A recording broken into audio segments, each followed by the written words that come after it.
자, 그렇게 되면은 새마을금고나 건설사들의 PF 문제 자연스럽게 해결이 되겠죠. 이게 서브프라임 때 미국에서 양적 완화를 했던 이유예요.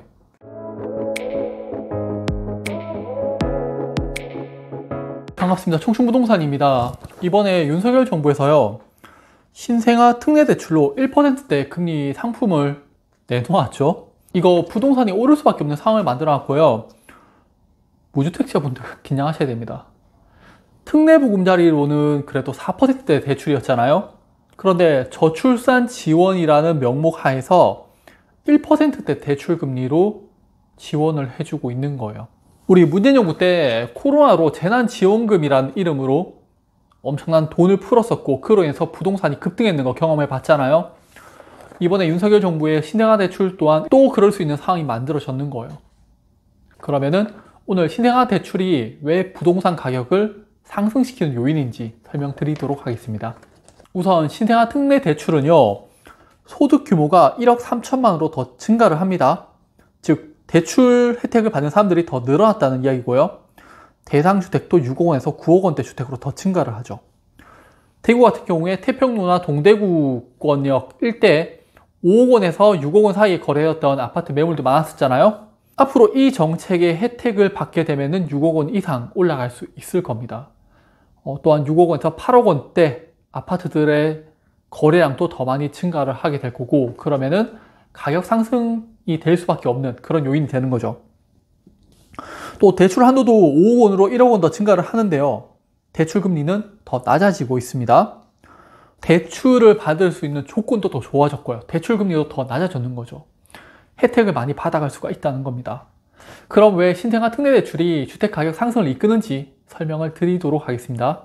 올해 우리나라 부동산 가격을 받쳐주었고요. 주택 가격 상승을 이끌었던 상품이 특례보금자리론이 있었죠.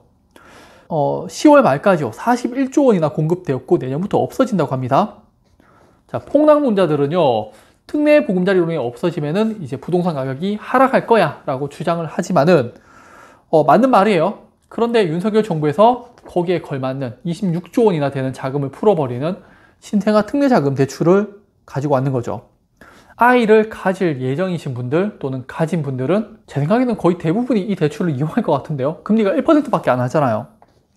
현재 은행 대출 금리가 한 5에서 7% 정도, 많으면 이제 8%까지 올라갔다고 하는데 1%대의 금리로 대출을 받을 수 있으니까 너도나도 이거를 받을 수밖에 없을 것 같아요. 그러면은 또다시 부동산 시장을 올리는 상품이 되는 거예요. 유동성이 공급되니까 인플레이션이 발생하고, 인플레이션의 대표적인 상품은 부동산이죠. 오를 수밖에 없는 그런 상황입니다. 그러면은 폭락론자들은 또 이야기를 할 거예요. 시장 금리가 여전히 높다고. 맞는 말이에요. 이것도 미국 금리가 이제 고점이다라는 그런 생각이 팽배해지면서 미국채 10년물 금리가요, 단기간에 10%포인트나 하락을 하는 상황이죠. 그리고 내년에는 금리 인하를 할 것이다 라고 이야기가 나오고 있고요. 그러면은 또 반박을 할 거예요. 자, 금리 인하가 과거로의 저금리로 돌아가는 건 아니다 라고 하는데 그 말도 맞아요. 그런데 윤석열 정부에서 어떻게 했냐면요, 그래, 시중은행 금리는 은행 금리대로 두고 정책 금리로 1%대 대출 금리를 내주는 거예요. 5%에서 7%대로 집을 사기에는 버겁지만은 1%대의 정책 금리를 내주면서 집 마음껏 사라는 거예요. 이해 가시죠? 그냥 돈 풀어버리는 거예요, 시중에. 시중 아파트의 가격은 올라가는데 미분양 아파트의 가격은 픽스되어 있잖아요. 그러면은 시중 아파트 가격이 오르게 되면 사람들은 미분양 아파트로 눈을 돌리게 되는 겁니다.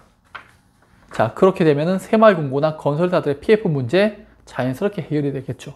이게 서브프라임 때 미국에서 양적 완화를 했던 이유예요. 그 해결책이었죠. 실제 올 초에 미분양이었던 버머자이나 힐스테이트 동대구 센트럴 같은 경우에는요, 완판이 되었거나 지금 완판 직전이죠. 현재 분양권 거래도 활발히 진행되고 있습니다. 그러면은 1%의 대출이 나오고요, 대구 부동산 가격이 오르게 되면은 대구에 있는 1만 세대의 미분양 아파트도 어떻게 될까요? 저는 빠르게 많이 소진될 거라고 생각을 하고 있어요. 그러면 어떤 아파트들 위주로 보셔야 되는지 조금 감이 오세요? 내가 원하는 아파트의 가격이 지금 높다면요, 발빠르게 미분양 아파트 쪽으로 눈을 돌리셔도 될 겁니다. 제가 대구의 국한에서 이야기했는데 이번에 윤석열 정부에서 발표한 신생아대출 1%대 금리 이거는요 다시 또 한번 우리나라 부동산 시장에 좀 상승의 바람을 일으키는 그런 상품이 될 것으로 예상이 됩니다. 오늘 영상도 봐주셔서 감사하고요. 또 다음번에 다른 영상으로 찾아뵙도록 하겠습니다. 감사합니다.